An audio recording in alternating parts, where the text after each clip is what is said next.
So he goes from telling me that I'm going to be this great player for him.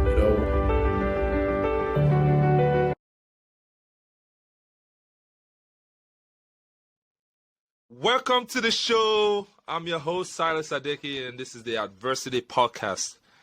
I have a very special guest today. This guy is my teammate from college. We have a unique friendship. He's one of my closest best friends, and he's got an amazing story to share today. He's been through a lot of adversity, and I'm sure you'll be able to relate with his adversity. So I will allow him to introduce himself. I won't steal his spotlight, and I will let him start. Introduce yourself. Yeah.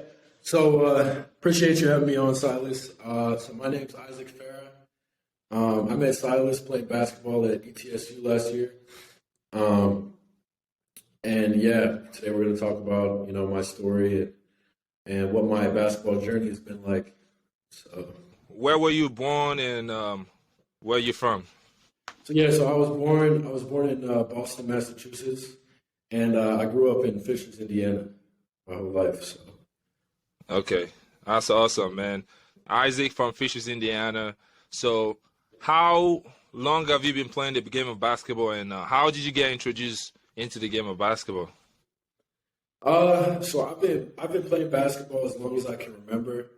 I think I first started off at the YMCA, and we would have like the wristbands, match wristbands, and I think I just got into it because my parents wanted me to get into it, and I've always played a lot of sports, but ever since I can remember, I played basketball. So ever since I was a little kid. So one thing I really know about Isaac, man, when we're in college, this man can flat out run. He's East African, his dad is Somalian. So this man tells me when he runs, his leg charges up. When he's going through adversity, his leg is charged up to go through more adversity. So I find it so weird. I'm like, I'm getting tired, and this man is running, and he's getting charged up. And he tells me every time before we go to practice, he says, "Oh man, I'm excited to run today." And I'm looking at this guy like, "Man, you crazy. Like, I'm not looking forward to run at practice, but you so geeked up and excited." In fact, this man gets paid by his other teammates to run their punishments. He enjoys running that much. He would get paid to run. You say, "Hey, give me $20. I'll do your consequences for you." That's how crazy this man can run. So this is surreal, man. Yeah. So Isaac, I knew you do cross country growing up, man. How did you transition from cross country? And by the way, this guy is one of the best in his high school, man, in cross country. At his height and length. But how did you transition from being a cross country runner into a basketball player? When did that transition come in? Yeah, so like I said, when I was little, I was playing basketball at the Y, and I was also playing soccer. And then I think around third grade is when I moved into running, and I kind of got motivated by this guy's name is Farah, and he's also East African, he's also Somalian, and me and my dad used to talk about him a lot, and I took on to running like it was my thing, and it comes really natural to me. Like Silas said, I can run for days. I've got great endurance, and that's one of the things I got recruited for basketball for was my endurance and my motor, because I just never stop. You know what I mean? I can just keep running and keep going. So around middle school in eighth grade, I got cut from the junior high school basketball team. And, I was really upset about that because that was like the first time I'd been cut for basketball, and I had always played on my travel teams. And so it was really tough for me, but, and then I ran in the spring. I ran track in the spring, and I started having the worst growing pains. I don't know if you've heard like Osgood-Schlatter's or if you experienced that at all, but man, my knees used to just kill me, and I would be running, and I would have such a tough time And I was like, wow, like, and I could feel myself growing. So I was around like maybe 5'11", 6 foot in eighth grade. And I could feel the growth spurt happening. And, moving into my freshman year, I went to Cathedral High School in Indianapolis. And, I was like, I'm done running. I'm going to focus on basketball because I'm going to be tall, and I can see something in this for me in the future. So that's kind of how I transitioned from running into basketball. Amazing. Thank you for sharing, man. Isaac, you started playing basketball in Cathedral High School. Now, what was your experience like playing at Cathedral High School? What kind of adversity did you face while on your high school team at Cathedral? Yeah, so when I was at Cathedral, my freshman year, I was on the B team, and I was on the bench on the B team. Just like real skinny, 6'1", cross country runner. Like I was skilled though. I was very skilled. I'm a lefty. I had a really nice hook shot, really nice shot. I could run, obviously, yeah. And but my game wasn't really developed yet, and I was still growing into my body, so I was a little bit awkward, a little bit, I wasn't all the way like some guys when they're freshmen, already developed and everything and ready to go. So Yeah. yeah, my freshman year was rough for me because I just wanted to play, I just wanted to play and have fun. But a lot of the times I was just on the bench and I was fighting for scrap minutes, and it was tough because I would work really hard at my craft on the weekends, training every Sunday, getting up, going to train with my trainer, and trying to get better and better and better. But I just never got the opportunity to play during the season, during the school season. So that was my freshman year. Interesting. You made a really amazing decision, man, while you were at Cathedral. Now, Cathedral is a private school. You made a very important decision. You decided to take risk, and you decided, I understand your dad wanted you to stay at Cathedral, but you decided to follow your own path, and you chose to transfer to Fishers, Indiana, which is a public school. I'm correct, right? Yes. And this was your junior year? Yes, this is the summer of my junior year going into senior year. Yeah. So what made you, how did you feel when you made that decision, to go from Cathedral, a private school, to Fishers, to continue your passion for the game that you love, and just going there and being a part of a whole brand new organization, even though your dad wasn't excited about that decision? Yeah, so I'll go ahead and finish talking about the rest, and then I'll get to that. So yeah, so my freshman year, right, I didn't play. I barely got any minutes, and then in the summer, AAU is where I always got to play a little bit more. I got to, get better. So I always liked AAU basketball in the summertime, summertime, because that's where I got to, try all the stuff that I was doing in the gym and working on, new moves, new skills I was working on. And that's where I got to really grow and get better. So the whole freshman season, right, not playing, and then I go to my sophomore year, and I was JV bench. There were some football players that played ahead of me. And, it was really rough for me because I knew that basketball wasn't their main thing, and I was trying to really become a great basketball player. So they had a spotlight, for my whole sophomore season. And I had a really, really rough, abusive head coach that was really tough playing with because I was just the one that was always just picked on, you know what I mean, and like bullied, but it builds character, you know what I mean. So I'm really glad for that adversity to be on me, and I used to always fight, I wouldn't give guys nothing, even the guys, because we had guys at Cathedral that were going, high major. So, and I felt like I was the same as them, they didn't have anything on me, and I always fought back. I wasn't one of those guys to back down from nobody. So my sophomore year, again, didn't play. Then junior year comes around, and, I'm on varsity now because it's I'm an upperclassman. And, the same thing happens. I get put varsity bench. So I really didn't play much, maybe like 6 minutes, 8 minutes, like scrap minutes here and there. You know what I mean? Never getting really spread my wings to get in there and, try and make myself better. Because, basketball is all about making mistakes and learning from them. The guys that get to shoot air Absolutely. balls and the guys that get to, travel and mess up, because if we don't mess up, we can't get better.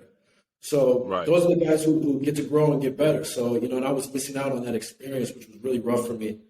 And, I just remember my family coming to my games, sitting on the sideline, watching me sit on the bench. It was really rough for me, man. I wanted to leave around sophomore year, but like you said, so my dad wanted me to really, he's from England, right? He grew up in England. So he went to a boarding school. He went to a very prestigious school. So he thought that me getting a private school education was better than, public school. And it was a whole thing for him. And, it got to the point, my junior summer, right? And my coach had been, he would do stuff like during the games, blame me for losses, for not cheering loud enough on the bench, trying to pick and point fingers at guys, because of the loss, which is a common thing amongst a lot of coaches. What they like to do is point out the guys who aren't playing or the guys who don't get a chance to contribute and say, hey, you could have done this and you could have done that, and point the blame on other people. And, I got really tired of him, just never giving me a chance and disrespecting me. And I remember, so we have summer league, in high school. I don't know if you had it at your prep school that you went to, but in high school we had Summer leagues? Yeah. Yeah, where you play all the schools and stuff like that. Yeah, so it was summer league in June, right? And I remember this guy, he always used to tell me, his name's Coach Jason Delaney. He always used to tell me, like, look, you do your time will come, right? You pay your dues, your time's going to come, pay your dues. So in the back of my head, I'm thinking, he's going to give me my chance, he's going to give me my shot. And I remember he brought in these freshmen, me going into my senior year, and I'm like, this is my year. I need to get a chance to play. Everything he's saying, I'm the biggest at this point, and I grew, so I was 6'1" when I started off. I grew to like 6'8", 6'9". All those, from freshman year, I think I grew to 6'4", sophomore, 6'5", 6'6", and then junior, 6'7", 6'8", right? So I remember, I'm the biggest dude. I'm the most, I run the hardest. I set the hardest screens. I'm doing all the dirty work because I'm the big man, And, I just remember, he brought in these freshmen, and these guys didn't even show up for one day of summer league practice. And they were playing over me. And that's when I said, I was talking to my mom about it, and I was like, I just don't want to go back to school here. Bottom line, I had just had a terrible time, never got it, I'm not going to let him disrespect me like that and just, take my senior year away from me and me feel like I never really reached my ceiling. So I talked to my mom about it. My mom was on my side, and my dad needed some convincing to do. But, I basically told him, Dad, I'm not happy here. I'm not, this isn't for me. I deserve better than this. And it was hard for him to accept that, because of his pride that wanted me to go to a private school. Right. So, but eventually he came around. He wants the best for me. So, he let me go. And we were like, well, we're going to find a coach that wants me, because you want to go where you're wanted. And, we were looking around, and the Fishers coach, Fishers is a big public school in Indiana. It's like a bunch of kids. I think I graduated with around 900 kids in my class. And, I sat down with a meeting with the Fishers coach, and he was just, I remember him just ecstatic to have me. He couldn't wait to get me. He thought I was a steal, And I love that feeling, wow, this guy really wants me. He sees something in me, and he's a great dude. He's a really great dude. His name's Coach Moore. And, he brought me in, and he treated me like a part of the family. He treated me like a star on the team. So I went from being, a bench player that gets no respect to being the star on the Fishers basketball team. And at my time at Fishers, man, I had the best year, the greatest. The growth was just exponential. I got so much quicker. And when I grew, I gained a lot of body weight, a lot of body fat. So, I started shedding that off just naturally, my body maturing. I started being able, I got more athletic, jump higher, run fast, everything started coming together. And we had a great season. We went I think we have the record still for the longest team that was like undefeated. We had like a 12-0 first half of the season. I think we only lost like two or three games the entire season. We had a great season, and the guys really meshed together. And because I grew up going to public school, so in 8th grade, I went to a junior high school that had some of the Fishes guys, so they were familiar with me. They knew me. And it was a great season, man. It was a really great season. That's amazing, man. Whoa, what a beautiful story, man. Now, your senior year of Fishers, you only had 1 year to play for Fishers, right? You made a very important decision at Fishers because since that was the real year where you really got your opportunity to like really develop in the game and enjoy the game. You felt like the recruits had never seen the kind of talent you're supposed to be. You never got the exposure you deserve. So you decided to go to prep school in Charlotte for an extra year so you can really prove yourself and get an opportunity to go to the Division One. Tell me a little bit of how you felt, moving away from Indiana, away from your family, the adversity you had to go through to move from Indiana by yourself to Charlotte, where you went to prep school and moving in with like new teammates you never really played with.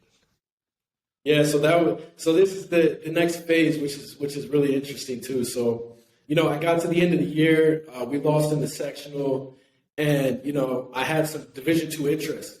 Tusculum and Limestone. I don't know if you know those schools. Tusculum's close to ETSU, but they were on me heavy. From South Carolina, and they were just trying to get me to commit. And what happened, right? I graduated in 2020. Was the pandemic.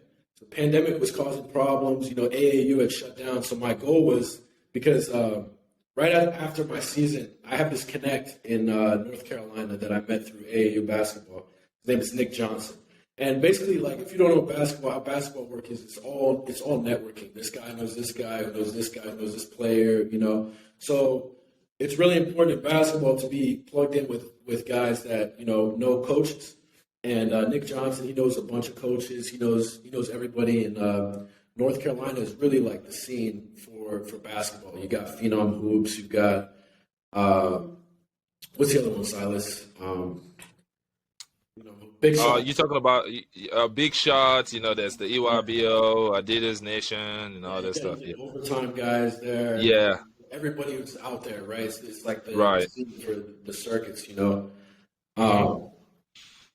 So, I had a decision to make, man, and I was like, I didn't really have a good high school experience, I felt like, I was like undercut, but the thing was like, I knew I was going to get there eventually because of the hard work that I was putting in, and I was getting there, and I'm like, look, what do I want to do? I can either take one of these D2 offers, or I can not play and just go to school, or I can wait it out and get that D1 offer. Because I went to a camp, so Nick had me come down to North Carolina for a camp, or South Carolina, and it was a regular camp. It was kind of like underclassmen, and I was upperclassmen. It was just like one of those. They were trying to get on the scene, but North Carolina and South Carolina, they've got more publicity, like I was saying.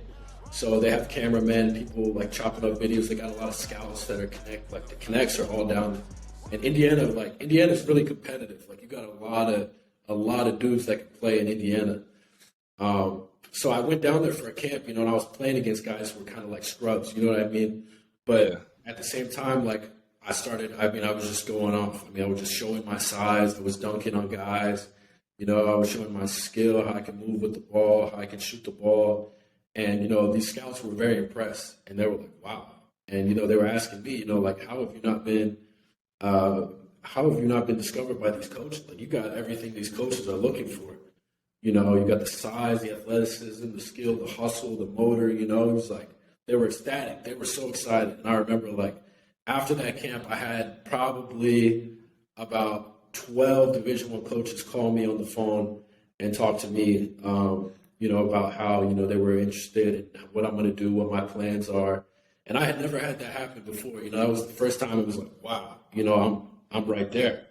So that kind of made the decision for me pretty easy to go.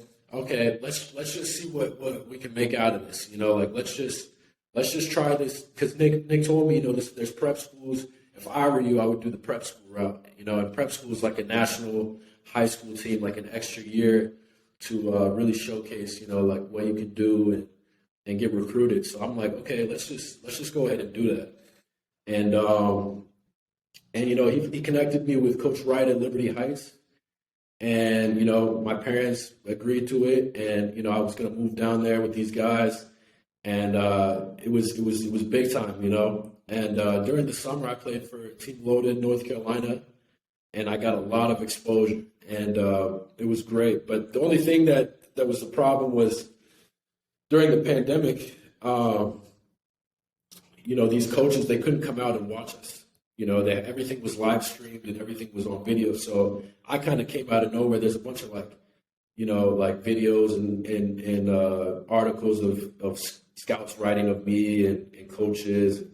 And it's like, Isaac Farah, like from Indiana, he's, and it was like, wow, I was competing against these guys. I remember my first game, I went out there and I dropped 19 against Team Curry, and my former teammate Jonas was on that team and a lot of other D1 prospects.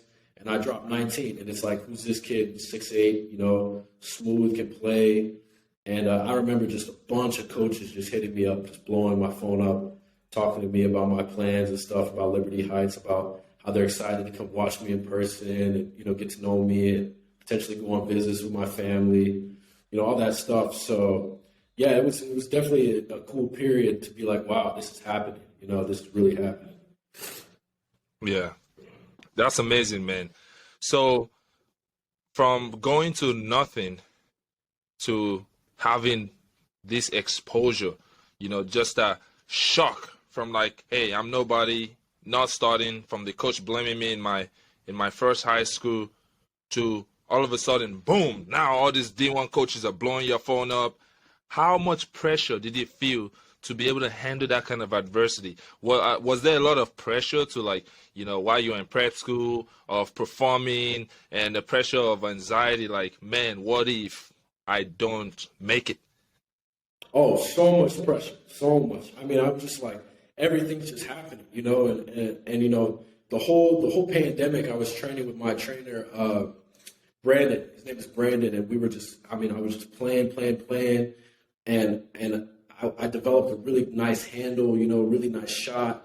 And I came when I went to North Carolina for the AAU games and stuff. I was prepared, and I was just feeling amazing, and I was like, I'm just gonna go get it. But it's also very competitive too. So it was definitely a lot. There was definitely a lot of pressure, and Yeah. I just remember thinking like, man, like this is kind of surreal. The amount of coaches that were calling me and feeding me, how they feed you the dreams and the, hey, we've got all we got private jet over at this one. We got the prettiest girls on our campus, just talking to me, on the phone and talking to my parents, calling my parents up, telling them, hey, your son, he's amazing. He can play. We want him. We this and that. It was definitely, it felt like a lot of pressure, but at the same time, I was kind of confident. I was maybe a little bit cocky, like, wow, like, hey, this is going to happen, because usually what happens is, right, one offers you and then 3-4 other ones offer you. And basically, the higher the offer, if the school is below that, they'll offer you, because it's just kind of like a, there's like a ranking kind of thing system. So, Yeah. But yeah, in the summer, IUPUI offered me, and that was my first Division I offer.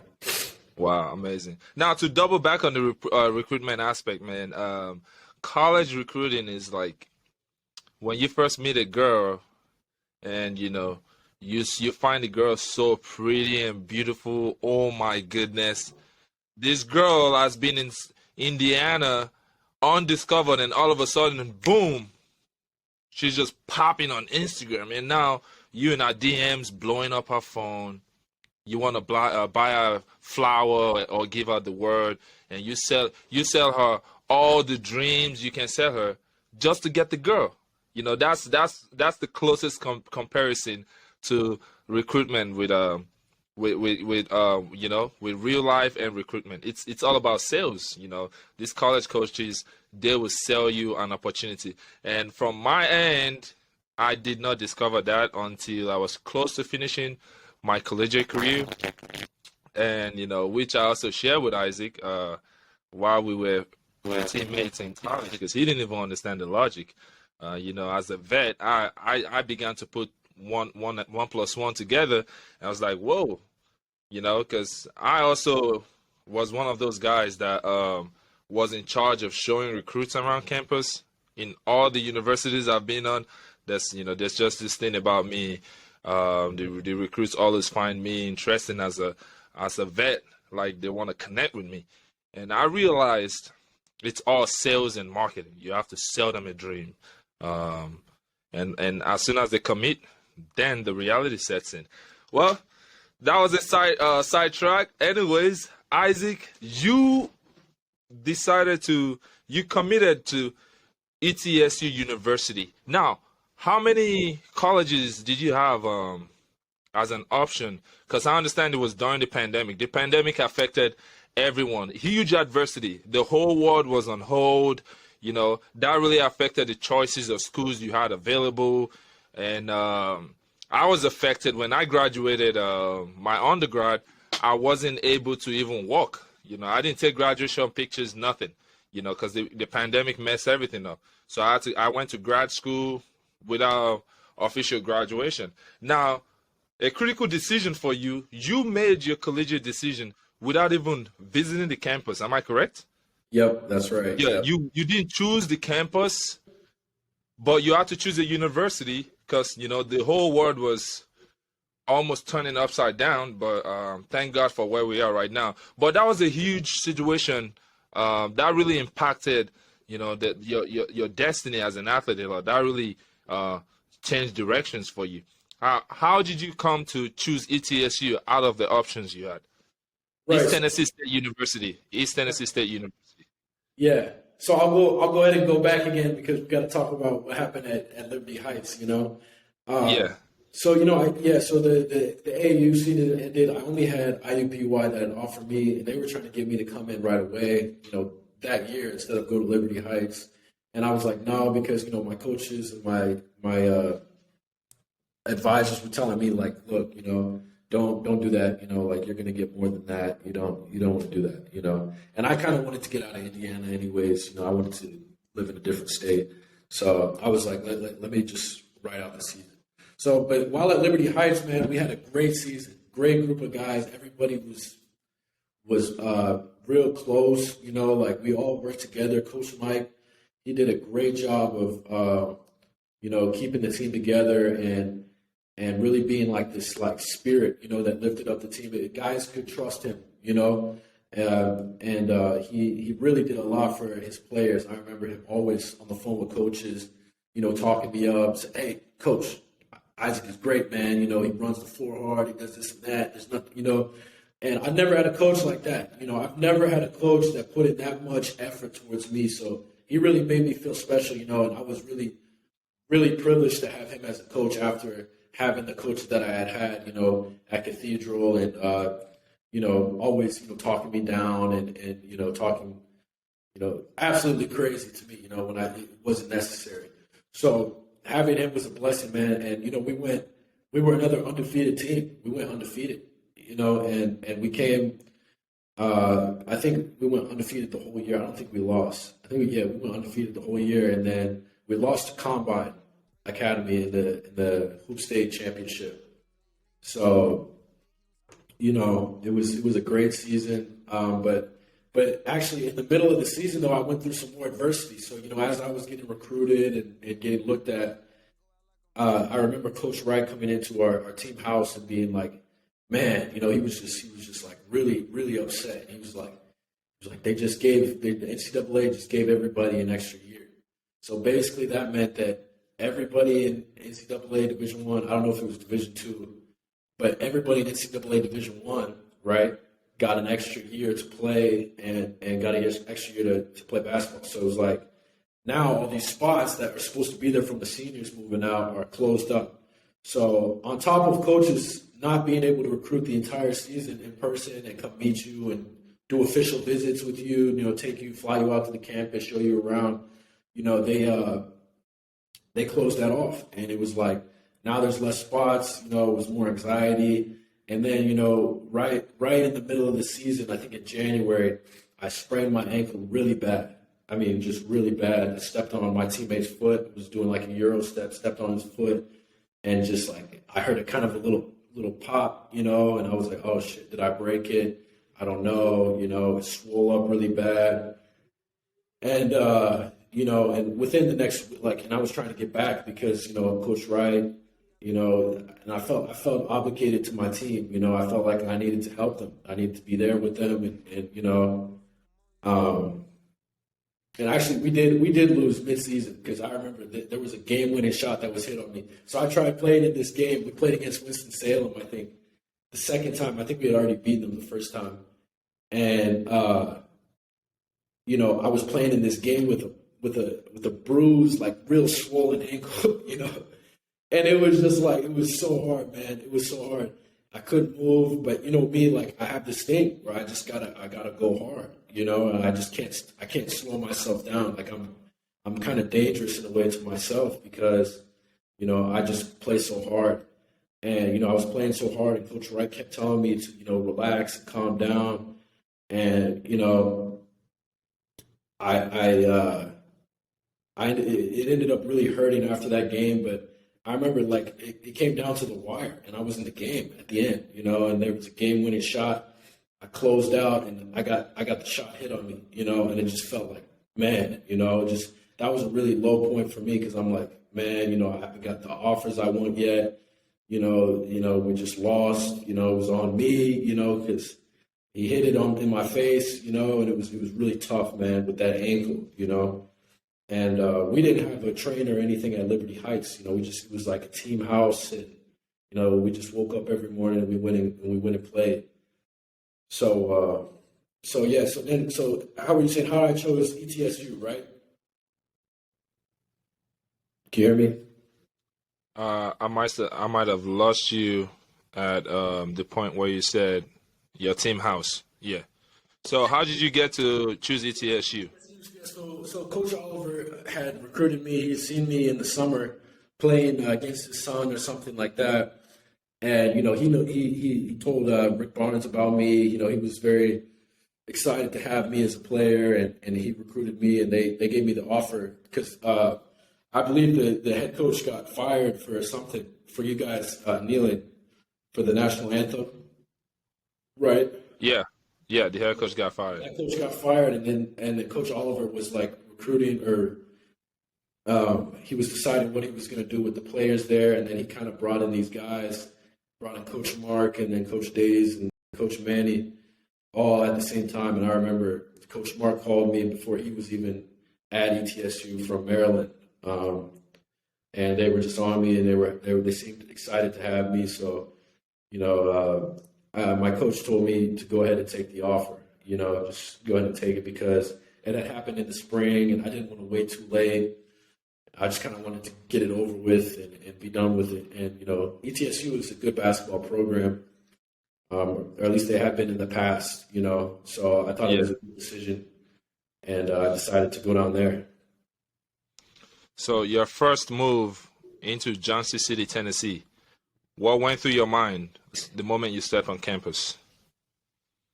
So it was a lot of excitement, some anxiety a little bit, because this was the highest level, and I was here, and it was a lot of different emotions, going through.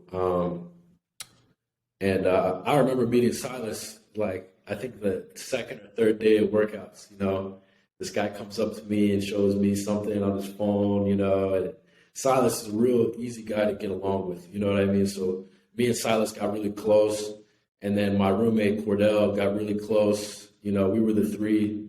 I feel like we were the three oddballs out, on the team. Everybody else kind of was grouped up, clicked up, but we were really close. And Silas and Cordell are both two really good dudes, so I was excited going into the season. Amazing. So now, this question about, your experience about your time at ETSU. You were only there at ETSU for 1 year before you decided not to play basketball anymore. Now, what adversity did you go through? I will start with preseason. How did preseason affect you, your mindset, you know, your body? I understood your body was hurting a little bit, but and also the coaches had you on a diet plan. They want you to lose weight and all that stuff. What was your experience? What was your experience like during preseason at ETSU? Yeah, so preseason was rough for me, man. So I had that ankle injury at Liberty Heights, and ever since that ankle injury, I never really let it heal. I never really just like, hey, let's just stop for 2-3 months, because I didn't have the option to. There was no time to waste, and I rushed it, and there was a lot of stiffness in my ankle. So I remember playing and just being like, man, I'm really not moving how I should be moving. And I also started getting a lot of pain in my right knee, because it was my right ankle that I sprained. So I'm like, where's this pain coming from? And it was more in my tendon. It wasn't like the growing pain. It was in my tendon. And I just remember feeling like, man, I'm having a hard time moving. I'm like, what's going on? But at the same time, I'm like, I gotta do what I have to do. Like, I gotta keep being better. I gotta get better. I gotta play. I gotta, prove to them that I can play. So it was definitely a lot of adversity, and I remember telling the trainer about my injury, and also the strength coach, Coach Sonny, about it. And they kind of were like, "Oh, are you stretching it? Do these stretches, do this, do that." And it was everything to like keep me playing, right? It was like they wanted to. It was more. It wasn't really more about if I'm okay, how I'm doing. It was more like, just try and get in there and play. There was no like protection for me. Like, they didn't really care like if I was doing okay, if my body was okay. It was more like, are you stretching it enough? Are you stretching? Did you do these stretches? Are you icing it? And when you're playing every day, ice is only going to do so much to help you. When you wake up every day and you play and you play and you play and you're cutting and jumping and running on your tendons, ice is only gonna ease the pain for so long, right? So I just remember that really bothering me coming in preseason. Yeah, that was the main part. That was So obviously, I was a part of your experience, and I'll ask you some more detailed questions about, all of a sudden in preseason, and this situation led you to know, led you to being redshirt, as a freshman, which obviously was a tough decision for you and your parents, for you to redshirt. Now, the coach really picked on you a lot in practice. They made you feel like you weren't smart enough, or like you weren't reacting enough, and you became very picked on by the head coach. What did that feel like from being recruited as one of his first recruits, by the way? How did you feel from very first ever recruit as a head coach? yeah, first ever recruit as the as the head coach, and your experience, your relationship with him, the way he treated you, from recruiting to reality? How did that change real fast? Yeah, I'll tell you, man. Me and you, we both know this guy he really tricked us. I mean, he sold me the dream. I remember I was on the phone with him, and he was like, wow, this really means a lot to me, man. Like, yes, like when I said I'm a head coach, I'm coming, like I'm gonna commit. He's like, wow, this means a lot to me. You're my first ever recruit, as a head coach. That don't think this is like something small. This is big time to me. And I was like, wow, like this guy really he cares that I committed to him. He feels like there's going to be a bond there because I'm committed to him first. And I remember in practice, he said one time, he was like, he stopped the practice. He was like, look, man, I don't know if I did something wrong or something, but he was like, look, you're going to be a great player one day. Like you're a really good player. And I just remember feeling like, wow, like he sees that in me. he believes in me, and it switched, man. It switched like that, and he went back to like, bullying guys, because bullying is his way of like, oh, we're gonna see who can handle it, right? And he just goes at guys. I remember him going at Silas a lot. Guys doing the dirty work, guys like, the big men are really important on a team. And, I just remember, watching and looking up to Silas, because Silas is, a center and forward. So I was, watching him. He's got a lot of experience. So I was learning from him and stuff. I used to see how Silas was being treated, being yelled at and verbally abused, because he didn't grab enough boards. When he's doing all the dirty work, he's calling out screens, he's doing everything. And I was just like, this guy it's just unbelievable.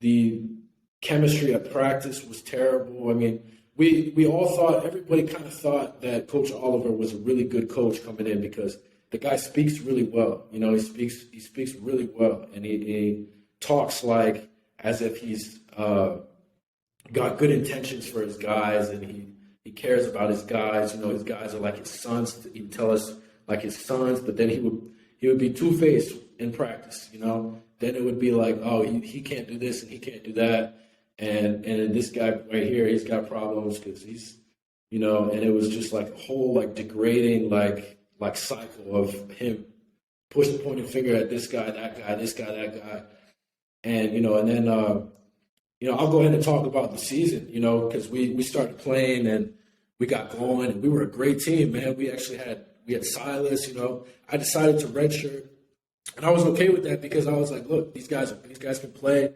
I'm going to get my opportunity next year. This is going to be a good year for me to learn, get better, maybe let my body heal a little bit. It's going to be all right. And I just remember we're winning games, and I'm like, hey, this is okay. We're doing a great. Like, I'm a team player. I'm okay. I'll sit out, whatever the team needs me to do. And me and Silas are both like that. That's why we get along really well. We're very like, we want everybody else to eat too. And so I remember up until our Naples tournament, right? We had a great season where we were winning games. We beat East Carolina in a scrimmage. A tough team. Silas was killing it that game, getting buckets, and and then we get to our Naples tournament in Florida during Thanksgiving, and we beat Kent State, we beat Murray State, we won the tournament, and it was kind of like the peak of our season. And then from there, it just all went downhill. It was really bad from there on out, and the coaches, they got more anxious, and they wanted to make it, because they didn't really want to stay at ETSU. Every coach wants to be at Kansas and Kentucky and Tennessee. They all want a better position, and it's like they're trying to be the highest coach that they can be. So, they're trying to win a championship off the bat, and there was like this whole anxiety thing going on between the coaches. The players are just a pawn. Oh, In the game of chess, we're just a pawn, and we can be sacrificed at any point. And your body will be sacrificed. They don't care. You must practice. You must do this. You must do that. You never fully recover. You never fully heal. You're just a pawn in their game of getting to the highest level of coaching. Right. Wasn't a true family. Right. It's all lies. It's not a family. Right. They let you know too. They tell you, like, look, we took a chance on you, right? We gave you this opportunity. Nobody, like, they would tell me, oh, nobody else picked you up. We took a chance on you. You're supposed to be, making me feel like, oh man, like they did take a chance on me. They're trying to belittle me, right? They're trying to lower my estate, like they're trying to lower me down to their level. Like, look, we gave you this opportunity, so don't fuck it up. You know what I mean? And you should never put that kind of pressure on a person. You know what I mean? Like, it's just unfair what they were doing. They're just not a good group of guys, good group of coaches. And it's a manipulation statement to try to get someone to work harder for you. It's a manipulation statement. It's like, hey, what is wrong with you? I gave you this chance. Why aren't you doing this? Why aren't you doing that? I'm disappointed in you because I could have recruited someone else. Guess what? That's a manipulation. In your mind, you're like, dang, I got to prove myself to this guy.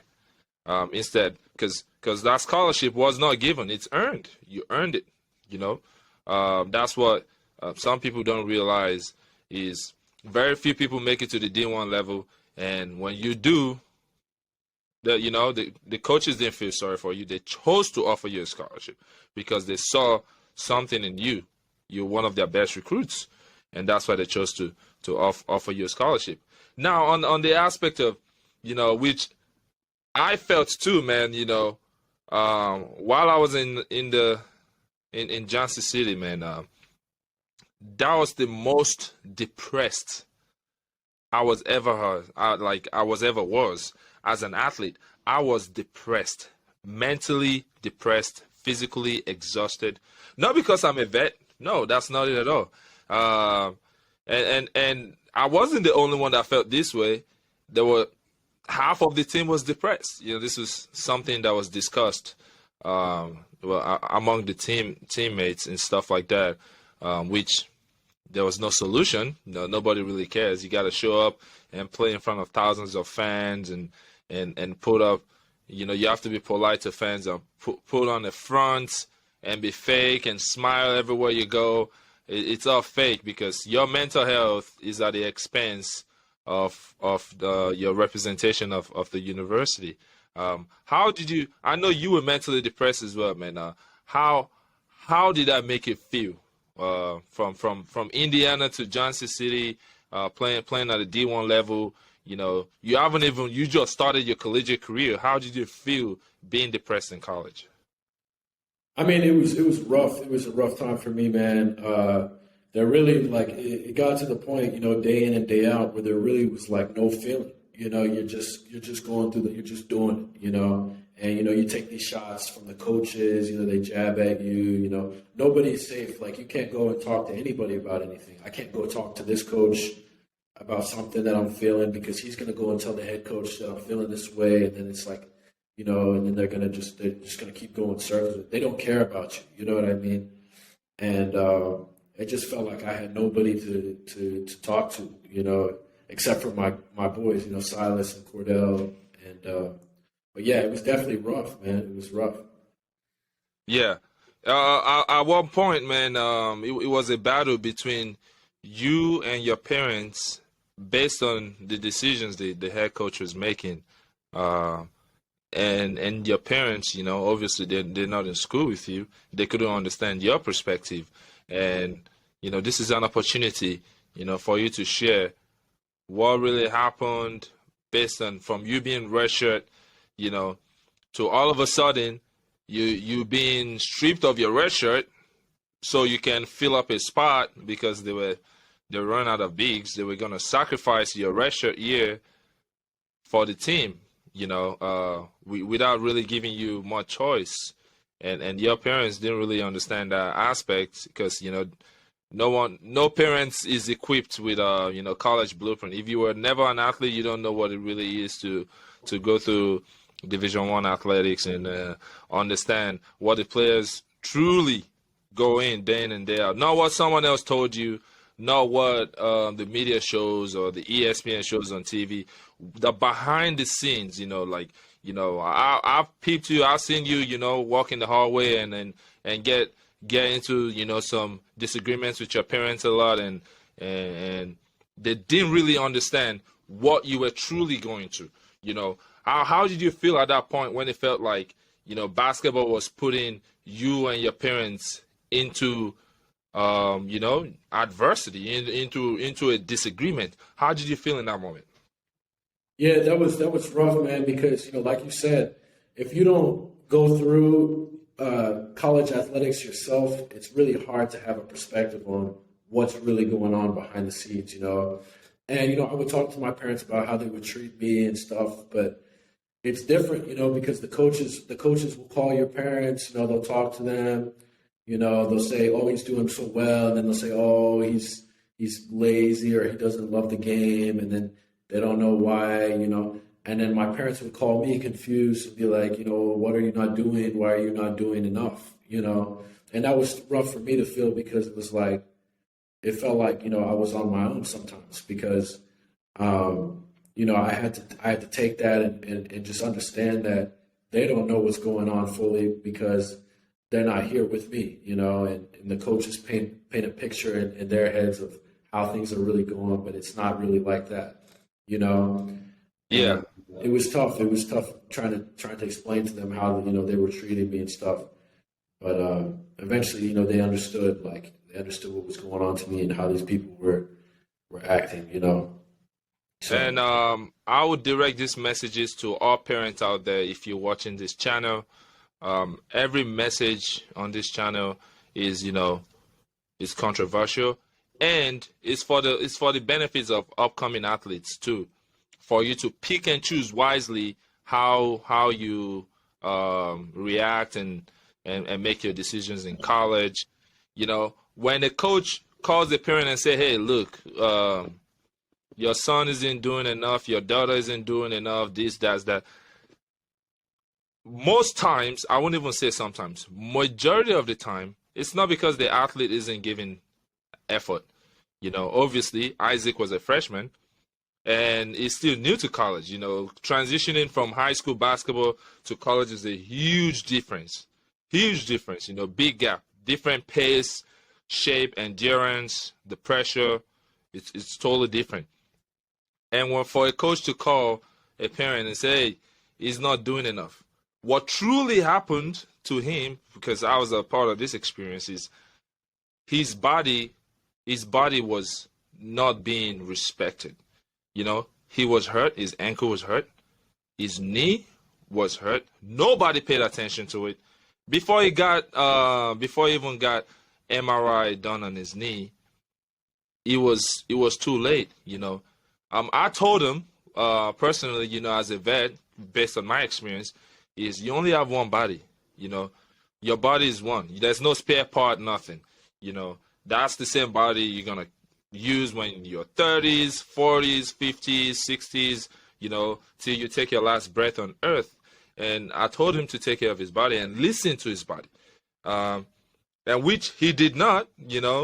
Freshman mistake. He was like, what, I just gotta go hard, and he was going hard. So he pushed his body to the limit where his injury snowballed from ankle to tearing his patella tendon. Correct? Yep, yeah, I had To tearing his patella tendon, and all this while, before the injury got really serious, he was being pressured to give more and more and more. You see, you can never give these coaches enough. You can't. They will drain every little muscle, energy, mental health you have. They'll drain every single part just so they can make moves for them to propel their career. And to be fair on Isaac's part, he was a redshirt. What's the pressure? Why is he being so pushed to provide and perform? Because he's not even playing that year. So for someone who isn't playing, who's got a minor injury that needs to be taken care of so he can better perform the following year and also have more time to study film and improve his skill, he was being pushed to the extreme to the point where he had a knee injury that put a huge pause on his playing career.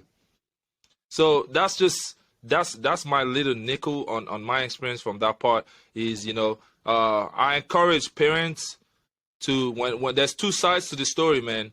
When coaches call parents and advocate, "Oh yeah, he's being lazy, she's being lazy," don't be too quick to call up your children and just beat them up. School is already beating them up. Basketball is already beating them up. Professors are beating them up. Some friends will beat them up.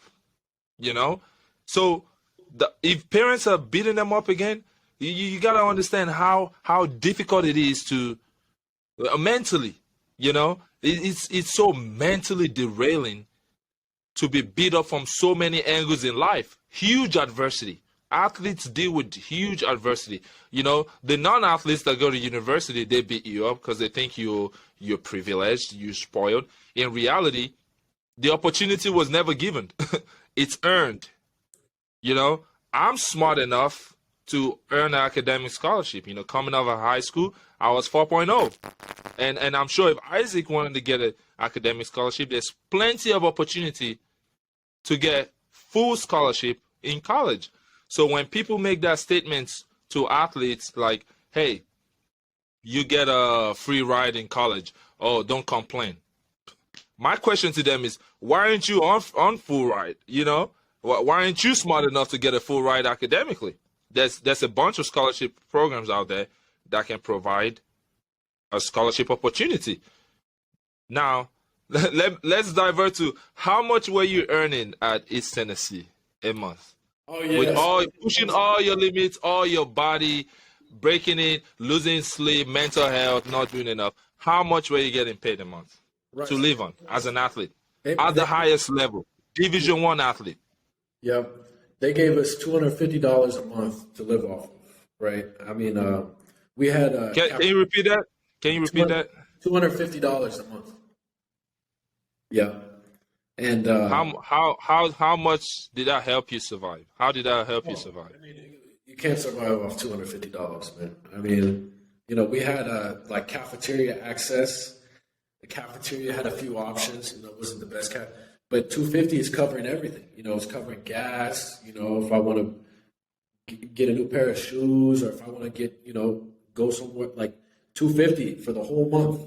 For the whole month, you know, it wasn't enough. I mean, it just wasn't. Like I had to have my parents help me out. You know, but it definitely was not at all worth what I was giving them, right? All the time and energy, and you know, they would write our schedules for the day. The whole day would be written up, and they would send out the schedule at like 11 o'clock at night, right? So I'm on a full schedule from 11 o'clock to the next day at 11 o'clock. You know, sometimes it comes in at 12. You know, sometimes we get back from a road trip at 4 in the morning. We got to get up, and they're expecting us to be at class at 8 a.m. You know, it's just a whole bunch of expectations for $250 a month, you know? And people want to say, right, they make that argument, oh, you get free education, you get free. I mean, what I'm doing, I'm basically working for you like way more than full time, putting my body at risk, and you're giving me $250. You know, it's crazy. It's absolutely it's fraud, man. Like that shouldn't be allowed at all. To speak on other athletes out there, man. When you play college athletics, it doesn't matter any sport it is. You know, you're basically putting your body online. There are a lot of people that suffer lifetime injury that will never make any significant dime. Now, I'm glad we have the NIL deals now. You know, you can make some money now. But that just recently changed last year. Prior to that, imagine there are people that have lifetime back injury. You know, I've read stories of people having lifetime back injury, elbow injury, knee injuries. You never fully recovered, you know, concussion, brain damage. For $250 a month, you risk your only body part. There's no replacement. It's one-on-one. There's no spare part. You can't go to mechanic shop or hospital. Hey, give me another brain. Hey, I need. Yeah, you can get knee replacement, but hey, we didn't get paid enough to go to the hospital and get knee replacement. I don't know if you can get eye replacement or heart replacement, you know. So it's a very risky activity with a very minimal less pay. Now, we went to college not because of the pay, because we love the game. But we love the game. The game don't love you that much because you learn quick that the ball will continue to bounce whether you play college or you don't, whether you produce or you don't, whether you're injured or you're not. They will recruit. There's other athletes that will replace you. Boom, like that. Which is why I usually tell athletes, take care of your body. They don't care.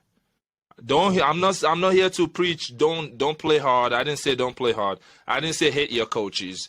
I said take care of your body. You only have one body, bro or lady, one body. If you mess it up, you're done for the rest of your life. You'll be injured for the rest of your life. That's constant adversity for you for the rest of your life. So when the coach tell you, oh yeah, wrap your ankle, it's all right, double wrap it, twist it, whatever. No, I'm not 100%. You got to choose you. You got to choose you because they don't choose you. They don't choose your health. They lie, they act like they do, but they just want 10 players on the court to practice, pawns just moving around. They don't care. They don't care about your health until it's medically rude.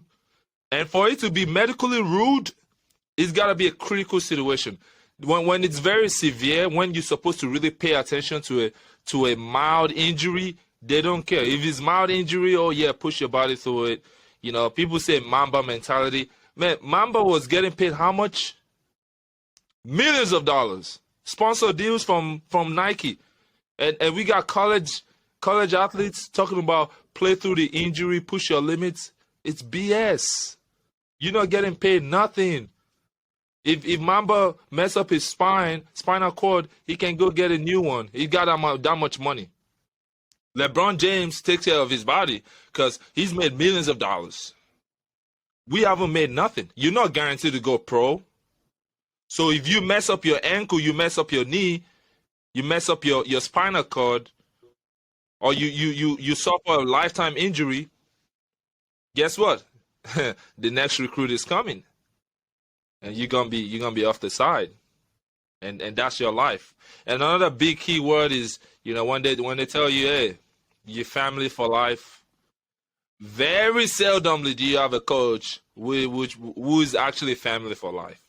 You know, I can name 2 coaches. I've played for maybe 7 coaches, not by decision, but life ordered. You know, my path was altered. You know, with multiple different reasons. You know, pandemic, graduating. You know, being a red shirt, and I can name 2 coaches, my high school coach and my junior college coach, that I'm actually still in touch with.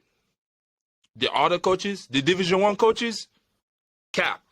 It's all lies. They're not family for life. How many of your D1 coaches, Isaac, have called you to check up on you? Oh, they don't care about it. They don't care about me.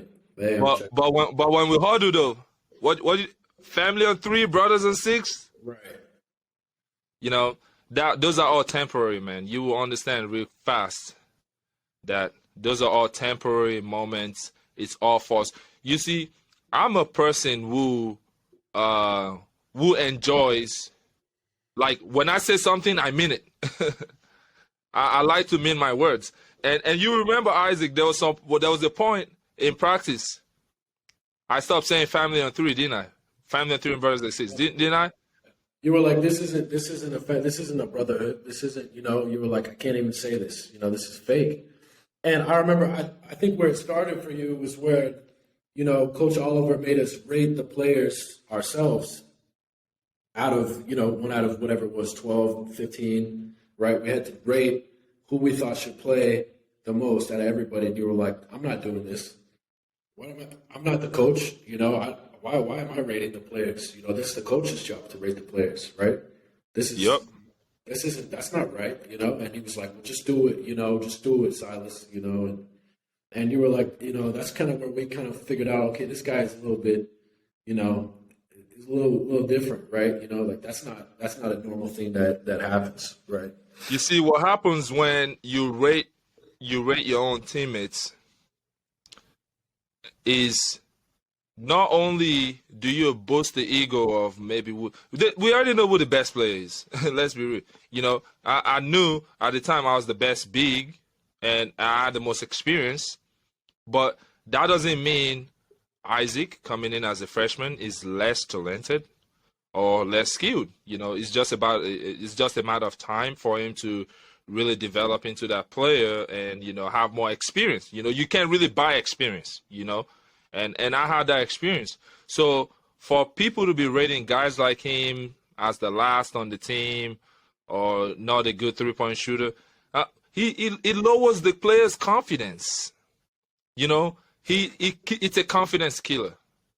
Because, you know, the vets are going to be better. They've got experience. So it's not fair for incoming freshmen to be rated at the bottom of the stack, they already know they have to wait their turn. So the coaches can make that decision, but for players to rate their freshmen or transfers as, man, you're not good enough. You are the worst on the team right now.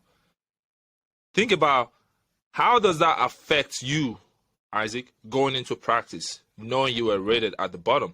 Because I remember vividly, you and some other guys that were freshmen came in with a very sharp mindset, ready to dominate, and all of a sudden, you guys were being rated to be the bottom of the stack on the list, and I observe your confidence go from, I can be the best player in the world, to just crush your confidence because you began to play timid.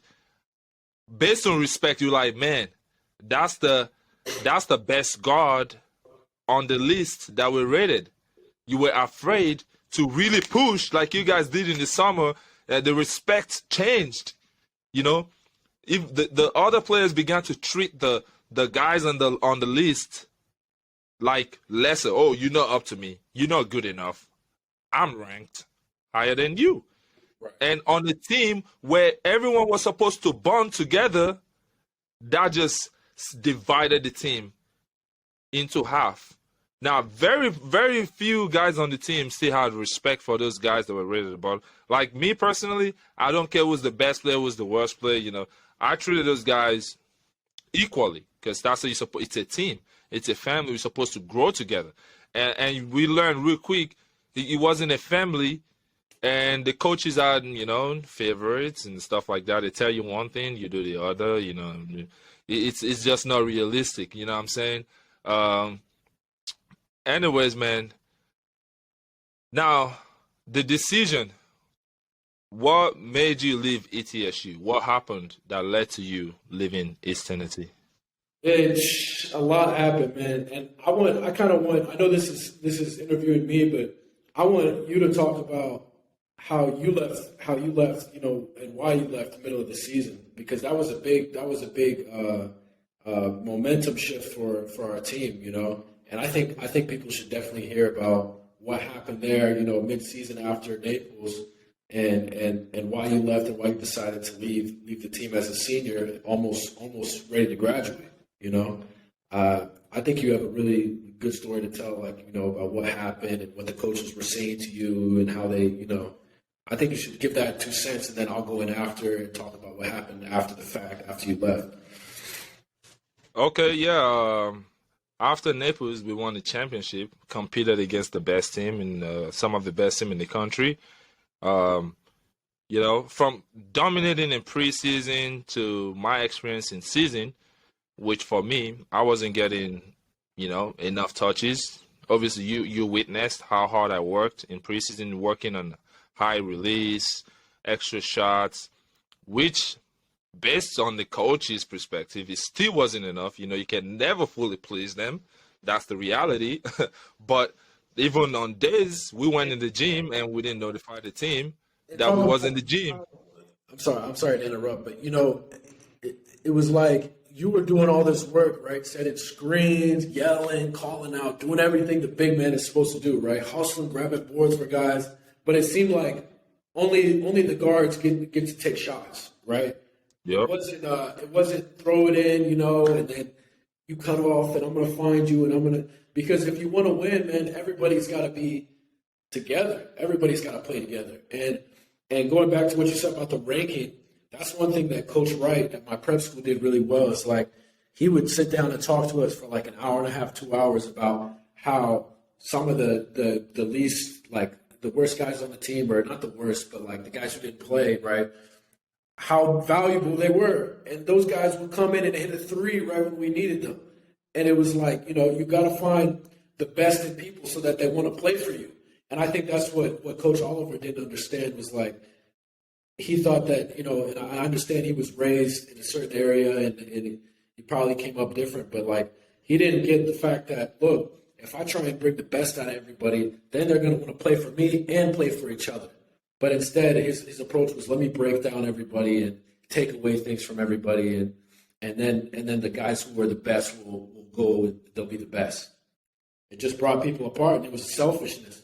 right? You got Silas doing all this work, and they're not feeding him. They're not showing him any love on the offensive side when he's busting his ass. So I'm sorry, I didn't Yeah. mean to put you up, but you can Oh go. yeah, yeah, yeah. You're fine. You're fine. This is an interaction, anyways. Yeah, Yeah, man. From preseason and for majority of the game plan is always go inside to the big man. And whenever the ball comes to the big man, I'm very unselfish, very very unselfish. In fact, before I look to score, I look to pass the ball first. You know, and that helped the flow of the offense really get going because on defense, I'm very vocal, communicative, and I connect the defense. I direct the traffic. I'm a traffic director. I let everybody know where they need to be and help people with defensive instincts. It was just a natural thing that came to me on the defensive end to be very vocal. Now, on the offense, doing all that work on defense, not really getting the love, which I didn't complain very much. But at the end of each game, the coach would say, "Hey, you didn't score this many points." I'm like, "Well, did you see any touches? The ball wasn't thrown in the paint very much. Maybe 2 times. You can't do much with 2, 3 touches in the paint and stuff like that." Um, from there, I told him, let the ball come in more. And if you want me to perform offensively, let the ball come in more. About rebounds, grabbing rebounds, that's another question. Or even blocking out so my teammate can grab the rebound, hitting the biggest man on the floor and helping the other people get rebounds and stuff like that. I wasn't getting shown love. And whenever we practice, obviously, I'm dominating practice in the paint. It felt like he was coming at me, not from coaching perspective, as a starting 5-man who is a vet, obviously I'm going to kill a freshman. Not literally, but playing wise, I would dominate a freshman, because I've been in college longer, I got more experience. My mindset is more tougher. And to him, I thought he thought it was a surprise to him for me to dominate a freshman. And whenever I go against a freshman, he start talking about, oh, well, you can only do this in practice. Well, how about you do it in the game? How about you do it in the game? And I'm like, well, we're not in game right now. We're in practice, aren't we? Right. Obviously, he's clearly aware, and so were you and the other teammates, that the ball doesn't go in the paint at all. And this was, I think we've only played like 3 or 4 games, maybe 3 games. This was after Tennessee or so. Yeah, we played Tennessee. Yeah, after we played Tennessee, the ball went in the paint one time. That's just one time. Everyone was trying to show off and get the spotlight. We embarrassed ourselves as a team. And after UAB is when all this happened. We went to UAB. Did we beat UAB or they beat us? They beat us. They beat us, man. Okay, UAB beat us after we beat them the previous year with Yeah. the previous coaches. And this team supposedly was supposed to be better than the last year's team. And UAB had the same team, and they beat us. And the key reason was, I think number 22 kicked our butt, on the glass. And I was able to contain the big man, really good 7-footer. Was able to contain him, but there was no post touch. We didn't get any post offense in the paint. We shot woefully from 3. We didn't. We were supposed to win that game, by the way. No, we didn't shoot woefully. We shot well. There was just no post touch. I think we lost the game from the glass. Like rebounding was off. It just looked like, I mean, I watched it from the bench, but it just looked like, we just were not playing together. There was no like communication. Silas was pushing himself in the paint. He didn't really have a sub. Charlie wasn't really doing much. It was just like a chaotic game for us. And after that game, the blame fell on Silas. I mean, and it wasn't Silas' fault by any means. I mean, the whole team was terrible. Like, we were missing shots. Nobody else crashing the boards, just Silas. How is that supposed to work, and the blame goes always. Usually, the blame goes to the big man in basketball, right? The Yeah. big man is the reason why we didn't get a stop or we didn't get a rebound or we didn't get enough touches or whatever. For the guards to Hmm. shoot, the guards to do their thing. So, Yeah. so go ahead and talk about what he said to you after the game. I remember Yeah. this. After the game, I spoke with him. I told him specifically. I said, "Listen, coach, I really want to play for you. Nobody has put their body on the line more for this team, the way I have for you in the paint, being your most vocal player.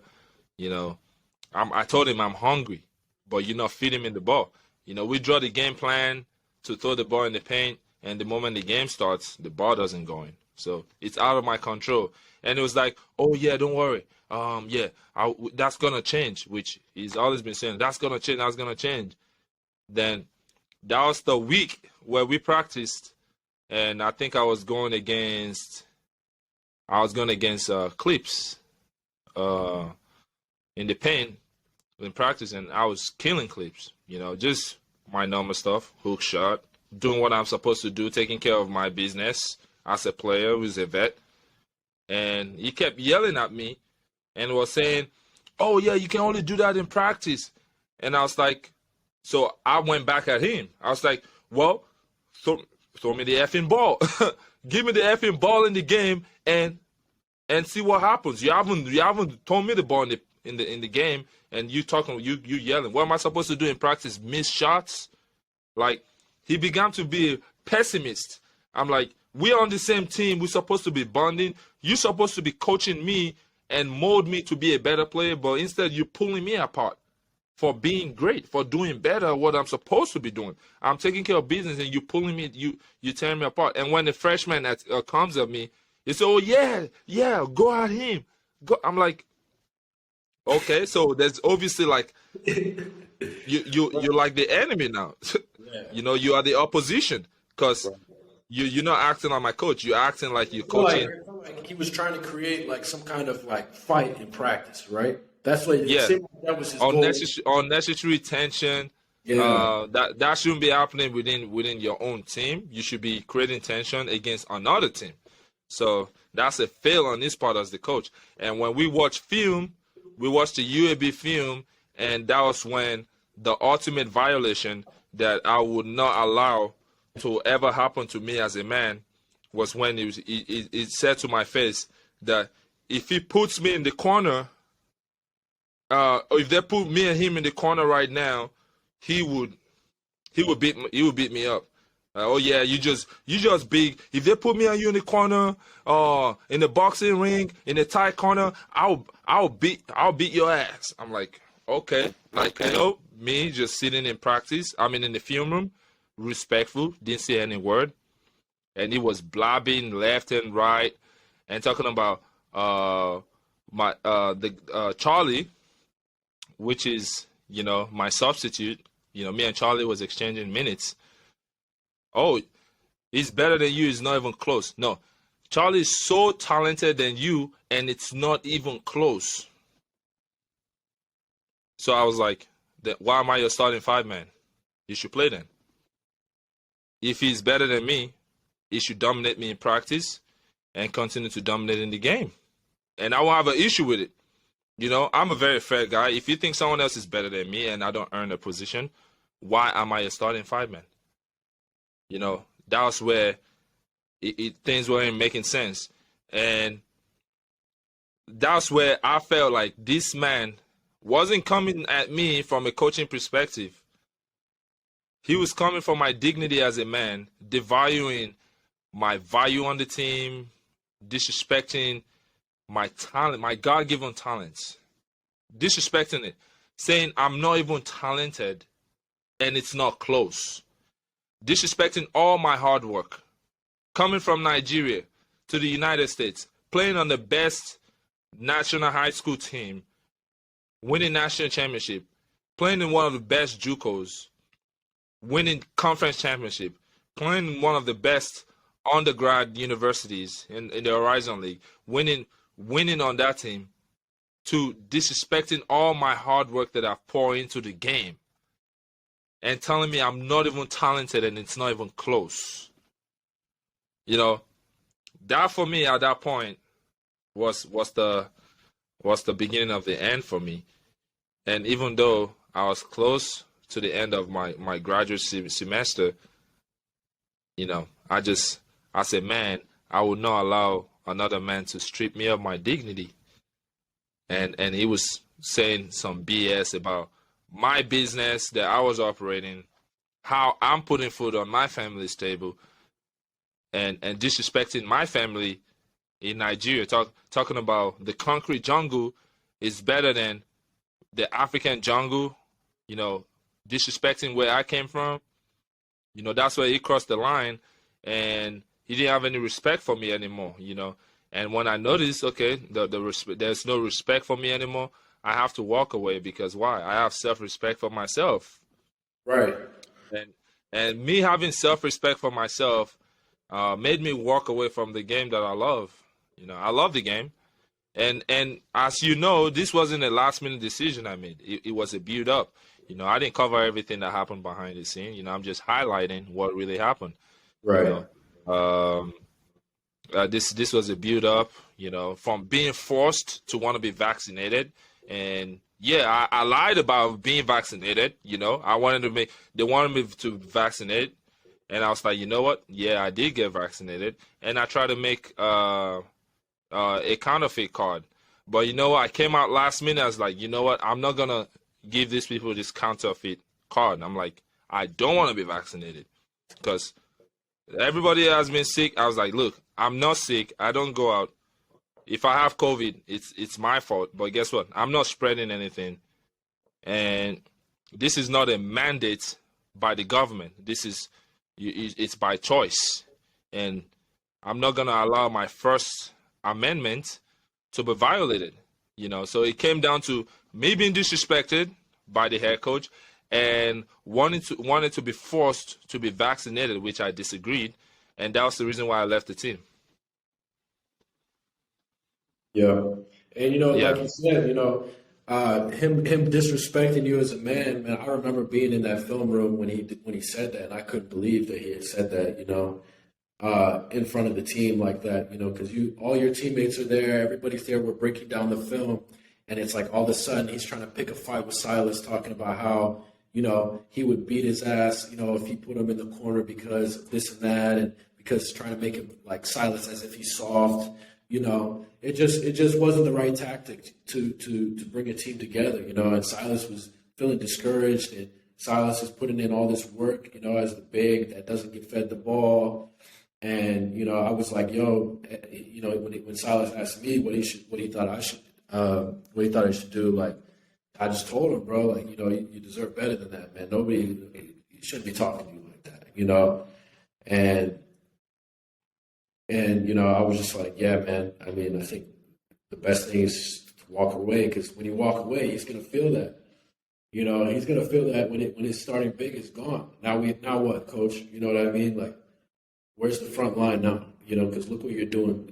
You're just degrading us, Yeah. So I told him before I left, I told him, you said I'm not talented and it's not even close. And you said my substitute was better than me, who is actually my roommate and a sophomore, I was like, if he's so much better than me and my value on this team is over, I am willing to walk away so the right person can play, and I'll free up scholarship space for other people to come in.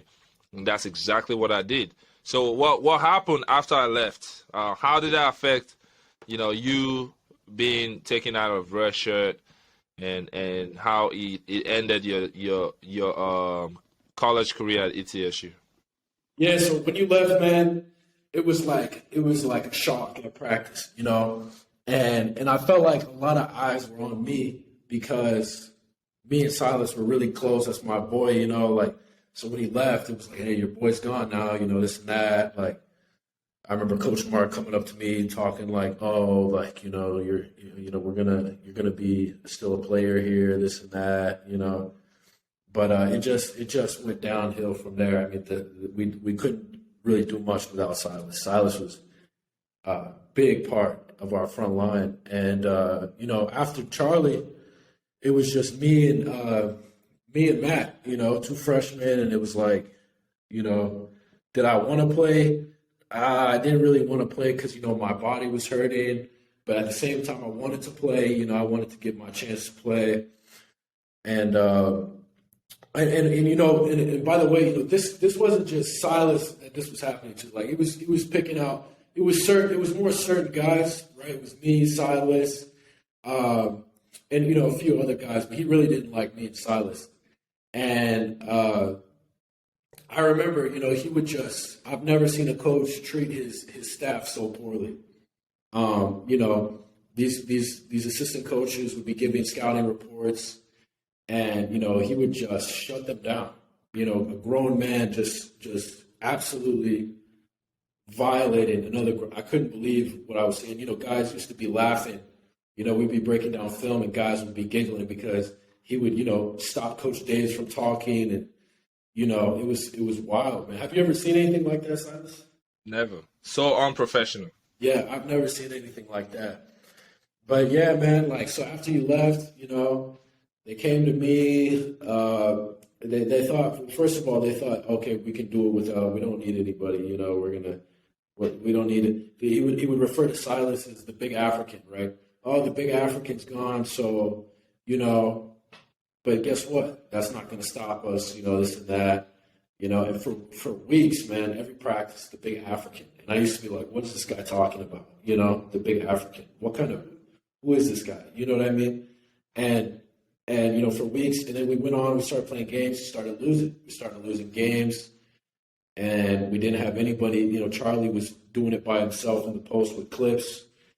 And Clips is like 190, so he couldn't really hold his own down there like that much. He's more like a power forward, or kind of a small forward. He's a forward, not really the big man, So it was just Charlie doing all the work, and Charlie needed help.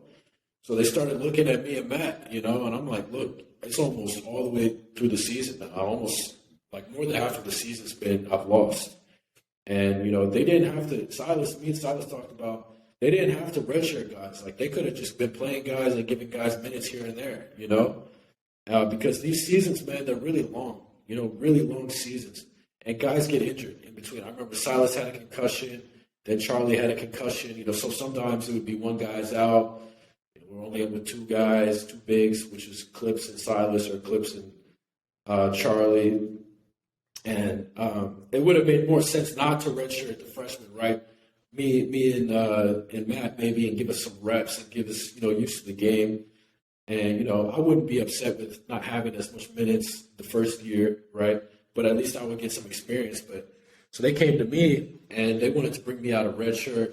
And I talked to my parents about it, and I talked to my coach about it. And my coach told me I should do it. He said, just do what they say, do whatever they ask of you. My mom said the same thing, do what they say, be a good player for them, right? Be a good recruit, and do what they're telling you to do. And so I said, I said to Coach Mark when he came to me about it, I was like, he asked me, he's like, it's a tough decision, I won't hold it against you, whatever. And I said, look, Coach, I said, whatever the team needs from me, I'm with it. I'll do whatever the team needs from me. And that's basically been my character all throughout athletics, right? I'm always that guy who's like, whatever the team needs, I'm gonna put that forward. So if the team needs me to come out of redshirt, hey man, I'll do it for the team. Whatever you guys need me to do. And so it came time we played. So we were gonna. And then, so they told me like, okay, we're gonna bring you out. The coach wants to bring you out. And one thing that these head coaches do is they don't really form a relationship with you like that. They'll send the assistant coach or one of the other assistants to go tell you that they're, So I didn't hear it from Coach Oliver himself, right? And a couple games went by. They didn't put me in. Then boom, we played Chattanooga, right? Number 1 in our conference. They won the SoCon that year. And this is our first game against them at their home, right? And Silas is from Chattanooga, so he came to this game. And, Coach Oliver tells me before the game or whatever, he's like, I'm gonna give you a chance this game. I'm gonna give you a chance. I'm like, oh shit, like, what is, like basically like telling me don't fuck up, you know. And I remember before the game, two practices before the game, he brought me into the locker room and he told me how this guy was more talented than me. This guy was more talented than me on our team. He was pointing in the locker room at the wall, telling me all the guys that are more talented than me. And he was like, I don't know, like he was threatening me, right? He was telling me, I don't know how you're going to play here if you don't care about the game and you don't love the game. And keep in mind, he knows that I've gotten an injury and I'm hurting and I go see Brett and I try and get, so he's not really wondering how are you doing, Isaac? Are you all right? How's your body? Like, what's going on with you? I told you that we want you next year. It's nothing that's genuine with this guy, So he's telling me how this guy is more talented. He's more talented. All these guys are more talented than me. Then he breaks it to me. And that really affected me, right? I was like, wow. So he goes from telling me that I'm going to be this great player for him, one day, and that, it means so much for me to commit to him first as his first ever recruit as a head coach, and it's like twisting my mind, and I'm like, how is this possible, and I was really bothered by that. So at the hotel when we were in Chattanooga when we arrived, I went and I tried to talk to Coach Manny, another assistant coach, about what he had said. And I'm like, Coach, he said this and that to me. And he was like, yeah, he was like, my experience with coaches is I would just try and let him know that you care. I forget exactly what he said, right? But he was just trying to like, yeah, and I was like, don't. I wanted it to be a private conversation. But then the next day, these guys pulled me into a room and they start interrogating me, right? Pull into a room, right? This coach pulls up here and they surround you, right? They get around you.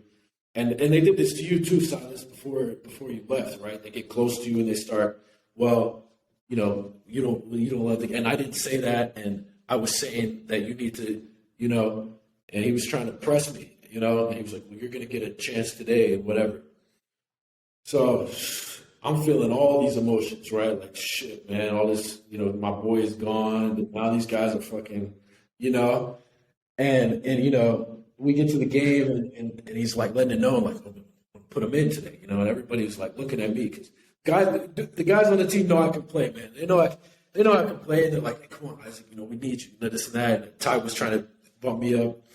And, I get in there, I play, I do pretty well. I know I got scored on one time, but I grabbed the board, I was hustling, I was playing. He only put me in for like 4 minutes. You know what I mean? Like 4 minutes. And we end up getting blown out, and this was. I watched the game. I watched those 4 minutes. I was so proud of you, man. Yeah, thank you. Yeah, I was playing hard. I was doing my best, this is my first ever game, like this isn't a scrimmage game that the guys got to play at the beginning of the year, against some D2 or whatever. Yep. And I remember after the game, what did they beat us by, 20 or 30? Like 30, they 30 pieces. Yeah, they threw a fresh fish in a hot oil. That was what that experience was for you. Oh, yeah, and these guys are the best. These guys are the best in the conference. It's my first game playing ever as a college athlete. You know what I mean? And I'm not trying to make excuses, but it's just like, damn, And after the game, he starts violating me. He starts telling me, look, I gave you a chance. You didn't, you like, and he would just try. Out of the 4 minutes I played, he tried to pick out everything he could to blame on me. I mean, it's like no accountability for himself as a head coach. Like, hey, man, I did throw you into the fire, but you did well, nothing. It was just you couldn't, like, how you want to play if you can't do this, and look where you should have done that, and we practiced this, and why are you not? Confidence killer. Yeah, trying to just put me down, man. Just trying to put me down. And at that point, I wasn't hearing it. From that game on, for the rest of the season, I was just done. I mean, I was checked out mentally. It was just like, there's only so much a person can take of, nonsense before you're just like checked out. So, and guys, I remember for the rest of the season, they started like like Charlie would be injured, right? But he wasn't really injured. But he just didn't want to get in. Guys didn't want to play with this guy, man. And I don't know. It was one practice. He brought boxing gloves to the practice, and he was like, if guys want to, yeah, he brought boxing gloves or something. Because I didn't even know that. Somebody was like, there was an altercation or whatever, but it wasn't like physical.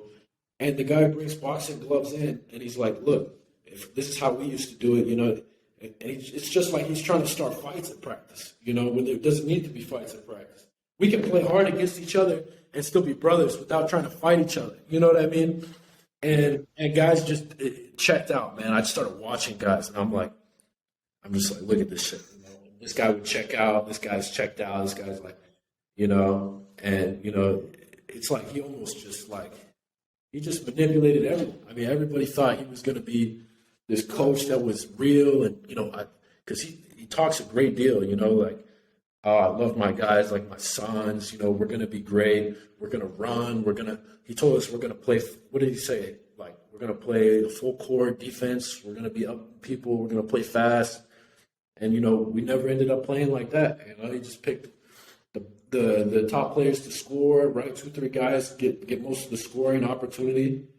The rest of the guys are just the helper guys. You know what I mean? And it's like nobody really got to fit into the team, and it was just separation. Like, it was just a lot of toxic practices, and it just went downhill from there, man. Yeah. So at the end of the season, there was a decision that was made about some of the guys that will be brought back and guys that will be led off the team. You were obviously one of the guys that the scholarship wasn't renewed. Right. How did your meeting with him go? Yeah, so at the end of the season, man, my knee was getting worse. I stopped practicing as much. Yeah, I couldn't handle it. The pain was getting too much. It would be like every time, like I would do like warm-ups and layup lines and stuff. I would get warmed up. As soon as I would cool down, my knee would get really tender and stuff. And I'm like, there's just a problem here, And I would tell Brett about it. I'm like, Brett, man, there's something wrong. Like, I don't know what it is. Like my knee and my ankle, and all he's doing is just like, all right, let's do the exercises. He's trying to pull on it. And it was more so like, let me try and get Isaac to practice so that I don't get fired, right? Because it just didn't feel like they were trying to help me fix my problem. It was more like, well, can you do this or can you do that? And do you think you could run fives a little bit and try and work me back into practice until I would say, oh, I'm okay, And, you don't want to be the one that just can never practice. Like, I was never like that. So always I'm trying my best to, adhere to what he's saying and get in practice and play more. But, I mean, I was just having too many problems. So it came down to the end of it. And, they brought me into the room. I already knew what they were going to say to me. And they did this to all the freshmen that they brought in. And they said, look, we're not going to renew your scholarship. I just feel like you don't love the game, this and that. Actually at Naples, I forgot to mention this, he told me, he was like, like he started comparing me to his son, like how his son plays. And, that's why my son is starting to get some D1 looks. He just signed his son actually to the team. He's like, we're going to have some goons coming in next year. We're going to have some goons coming in. Goon squad. Goon squad, right? The goon squad is coming in next year. And look, they're going to be here to take spots and this and that. They told me they're not renewing my scholarship. Okay. I was like, I listened to what they said and I left. And, and I went back home and I got I got an MRI on my knee and I had a doctor look at it. And he told me, he was like, look, there's a lot of damage to your patella tendon. And he was like, I'm pessimistic that it'll heal on its own without surgery. And when he said that, I was furious, man. I was so mad. I was so angry. So I went back into there and I surprised him because they don't like to be. They want when you want to speak to a coach. Like if I wanted to speak to Coach Oliver, he would bring in all of his guys so that I would feel like intimidated, that all the coaches are coming at me at this angle, not letting me finish what I have to say. So I walked right into his office and I told him, look at this. Do you know what this is? You know, I'm going to be injured now, you know, and he was trying to find me like a D2 school. He's like, oh, you're a D2 player. I'm like, I'm not a D2 player, man. You know, you're not going to set me down to my level. I was like, you look, you see this? It says I'm going to need surgery. So, oh, well, that's not a problem. And I didn't know, I didn't know about this. And I told him, look, man, I said all the things that he'd said to me, you know, I brought him up. And I said, look, man, he said, well, what else if there's anything else I can do for you, you know, you can let me know. You know, he's trying to play that role. I'm like, look, man, what you can do is you can never tell your players anymore that you love them like your son, because you don't love nobody like your son, man. Told him straight up, stop telling people you love them like your son. You wouldn't do this to your son. You wouldn't send your son off like this, injured, and would have to get surgery, and now what, you know? I'm a red shirt. I don't have any film. I don't have nothing. So that's how I left it. And I was like, you know, after that, I got my surgery done, and I'm like, I want to go back. And it's like, there's really nothing in me that really like wants to go back. You know, like all my high school career, you know, through the adversity that I had with not playing and always being like, it's like, you know, it was just great feeling like I did it. Like I'm already here. I did everything, you know, like, yeah, I could go and play somewhere and try and, you know, but my body's already messed up. My ankle is still stiff and has problems. So, you know, I just didn't really see it like worth it. You know, like you said, the $250, for what, you know? And I had Silas too. I'm like, Silas, you know, in all your years of playing, because Silas played 5 years. I'm like, was there any part of it that like you're missing or you want to get back to it? And Silas goes, no, man. All these coaches, they manipulated me. They sold me dreams. You know, they're verbally like abusive to me. I wish I could have just joined a fraternity or something, just had a good time and enjoyed my college career, you know. And from there, I was like, you know what, you're right, man. I've had a bad experience with this basketball since I was young, man. And I'm like, look, I don't need it, you know. I just don't need it. So. Yeah, you know, to wrap up the show, man. You know, I'm just gonna leave with this note. You know, there's sometimes you love a game so much, you put in all your sweat, tears, effort, and it just happens. You know, the game doesn't love you back, and part of this kind of you know, adversity is also necessary to, you know, redirect you to who you must become. You know, my adversity as a college athlete, you know, redirected me to, you know, me empowering people and being a private investor and running my own business. And for Isaac, you know, he's at University of Cincinnati right now, continuing his education and still making moves on maximizing all his other talents and potential. Maybe he might go back to the game or not. You know, that's up to him to decide. But for now, that's the end of the channel. I'll be back with another powerful guest. Man, I really appreciate you a lot, Isaac, for, you know, sharing something so crucial and personal. No one has really heard this story, and I hope this story will go out and other athletes can learn from your experience. And that's what this show is all about, is for people to come in and learn from other people's adversity. Don't forget to like and subscribe. Share this to your friends, athlete or not. You never know. You might be a parent in the future, or you're probably a parent right now, and you got kids who play in the athletics. This video is for you to learn from it. You know, your kid's journey would never be exact. It's always going to be variations, but the treatment is usually similar. You can take out some key points from it. You can learn something from this podcast right now. So that'll be the end of the show. Thank you very much, and we'll be back again. See you, Black Sheep.